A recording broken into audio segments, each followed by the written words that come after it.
Hello everyone, welcome back to B.Studios. My name is Maranatha. And yeah, I was just saying how I like to shoot in my car because I didn't need to do any setup, but my phone started overheating in the car. So I had to come inside. So welcome to my inside studio. Anyway, so today we're going to be talking about a few movies that I saw this past week that disappointed me. Truth is, I'm such a Nollywood fan that it's hard for me to get disappointed with movies. Like, I don't have like humongous expectations. Well, I do when it's some people. So, but like, it's hard for me to be so harsh on Nollywood movies. I just enjoy them, and so I try to watch it without bias.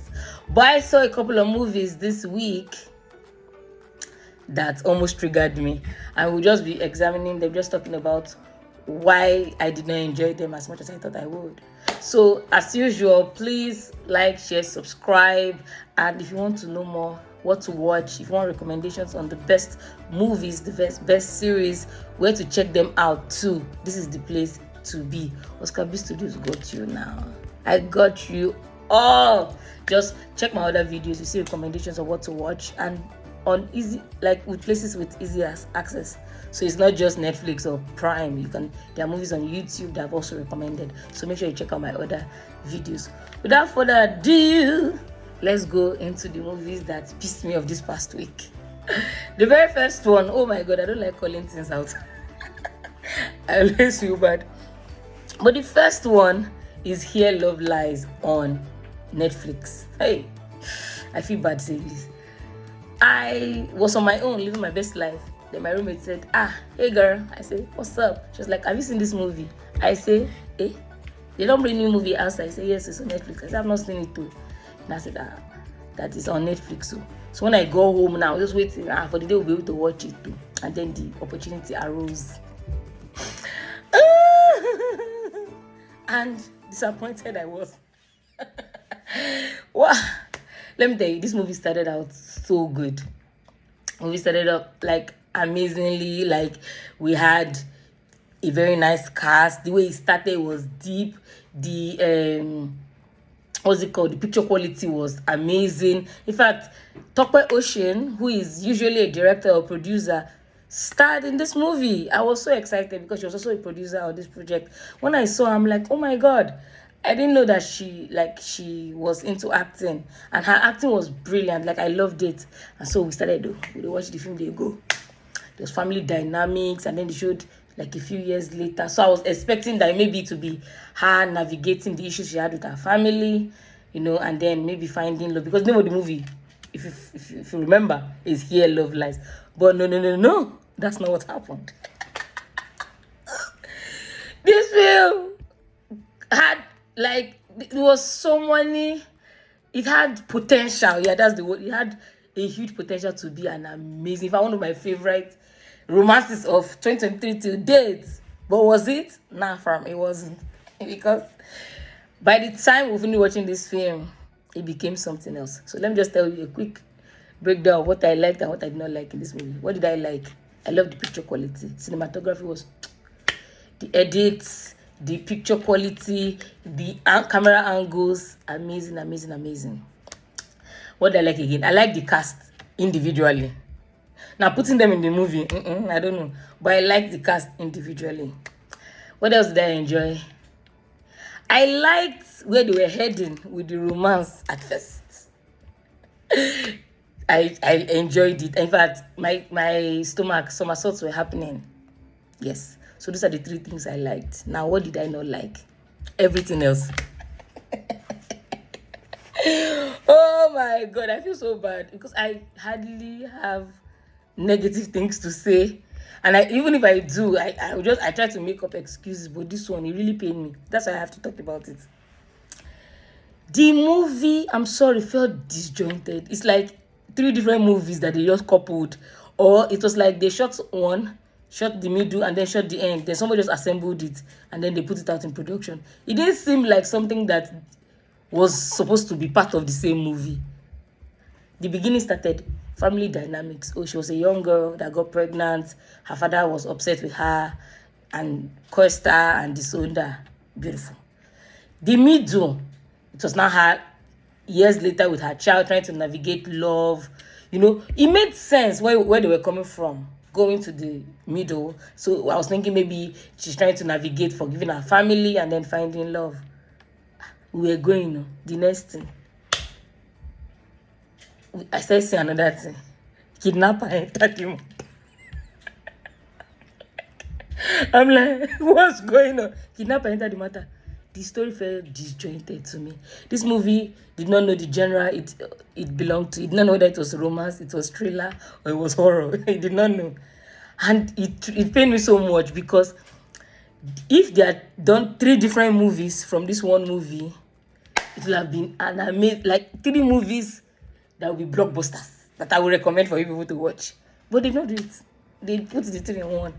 Do me go. It pained me.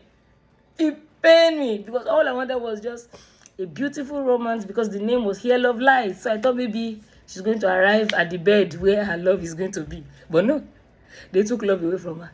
The next thing started happening. All in all, so the story was disjointed. The cast, I feel like they did not use them to the best of their abilities. Imagine my Daniel, let him film. Yake one sing as a player, and that was it. Like, they didn't use them. There was so much potential in this movie, but it wasn't used. Like, and so I felt like the movie just fell flat. Like, I could go on and on and on about the things I do not like. I wrote a whole spread here. It wasn't. No, I did not enjoy it. But if you want to watch it, the name is Here Love Lies on Netflix. You can check it out. You might have a different opinion, but me, I did not. He promised me love, and it fell. It did not. In fact, people were dying. I started seeing they were killing people. I'm like, it's love now. Why is everybody dying? Anyway, let's close up shop for Here Love Lies. Number 2 that disappointed me a little bit, not as much as the first one, was Love in a Pandemic. So I think that one came out last year or so. I don't know when it came out. And I think it was out in cinemas for a bit. I'm not sure. Don't quote me on that.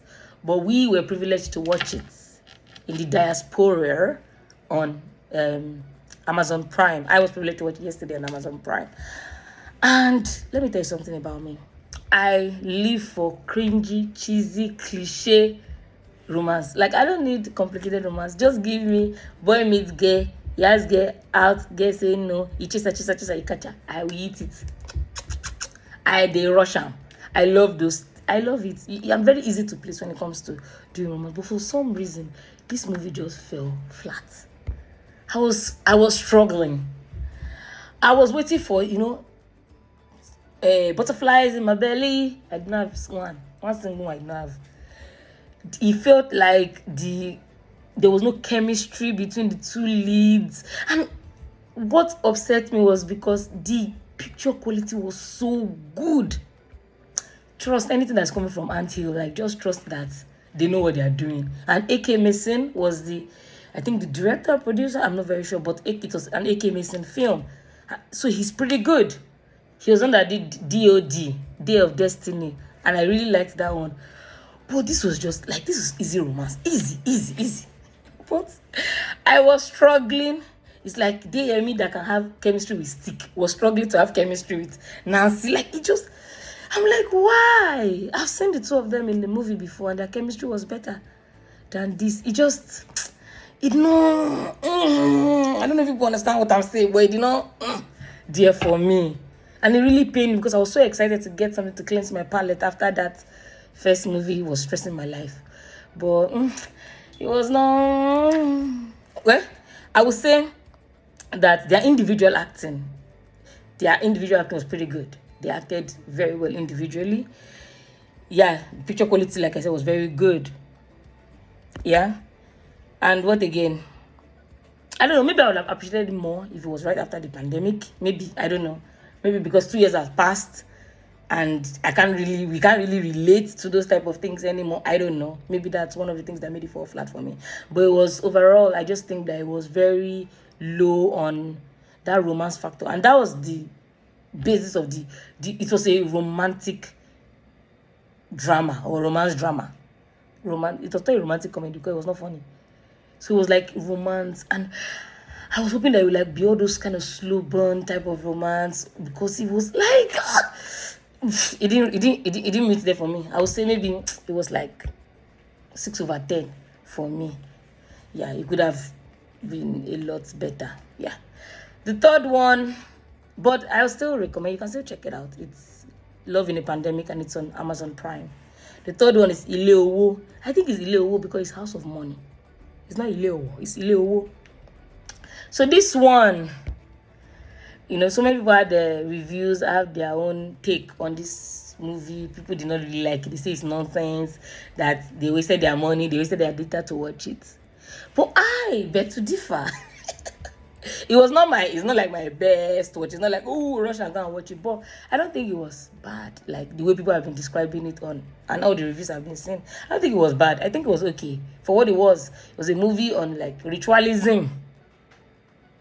And it gave ritualism and everything that it was supposed to give. So I don't know why people like are so, annoyed with it. I don't know. I think the only place that I felt a disconnect was at the end when, the girl that they wanted to use for ritual. By the way, spoilers. Anyway, the girl that they wanted to use for ritual, I heard that already, Babodi, I heard that already agree for the juju. Then the next thing, all of a sudden, she was able to get out of it and run. So that place, there was a disconnect because I don't think they explained it well. And then, but what I understood from it is that her father, because he came and he saw it, he replaced her, or they used him to replace her. And then, because the lead was not able to produce her head for the ritual, he became a statue. Yes, that's what I think happened. It might not be, but that's how I slept at night. That's what gave me peace. So, but I think it's an okay watch. But if you're not okay with like horror, bloody, all those type of things, it will not be your cup of tea because there were some eerie type of things in it. But I think it was an okay watch. I liked it. I watched it and it was okay for me. Yeah. So for that one, I would give maybe like 6/10. So yeah, it was pretty good. And I think the picture quality too was very, very good. Yeah. So those are the 3 movies that I watched that triggered me. Well, the last one did not trigger me, but like I expected so much more from these movies, and they didn't really hit that place for me. This, like in the grand scheme of things, there are things that I think some people with different opinions from me can enjoy, but personally, I don't really enjoy it. But you can check it out. Ile Owo is on Netflix too. But before I go, let me give you 2 things that you can watch. I will not just leave you with bad reviews. I will give you something that you can chew on until my next video when I give you like my full-on recommendations. So I would recommend you run to YouTube and watch I Will Wait For You. Oh, this is a Ruth Kadiri production. I think you already know how I feel about Ruth Kadiri. This movie is Young Love. It was so cute. It was super, super stinking cute. So you should go and check it out. I Will Wait For You. This one is on YouTube, easily accessible. You can watch it. It's not that long. It's very cute. The 2 leads, very cute. Very, very cute people. You'd like it. And then the second one I recommend. The second one I recommend. Yeah. The second one I would recommend is also a Ruth Kadiri movie. Is Finding Love in Lagos or Love in Lagos. Is it Finding Love in Lagos or Love in Lagos? I can't remember the name, but I'll put the link to the movie. It's also on YouTube. It was cute. I wanted to make a whole video on my favorite love confessions in Nigerian movie. This one is one of them. It was so cute. It made up for the romance that these other movies denied me. It was very cute. It stars Desert the Great, Sandra Okozonwa, and I think you should check it out. It's very, very nice. You'll enjoy it. It will give you those butterflies in your belly that people like. Although this Love in Lagos, the way they ended it was stressing me out, but for the most part, I liked the romance and I liked how it built. I really enjoyed it. So yeah, this is my rant for this week, and I hope you like it. I hope you check out the movies I recommended, and if you've watched these other movies that I don't particularly like, give me your comments. What do you think about them? Do you disagree with me? I'm not wrong. You can disagree, but I'm not wrong. Okay, so just let me know and let me know your thoughts about these movies. And please like, share, subscribe, tell a friend to tell a friend that Oscar B used to supply premium Nollywood movies to watch. And I'll catch you in my next one.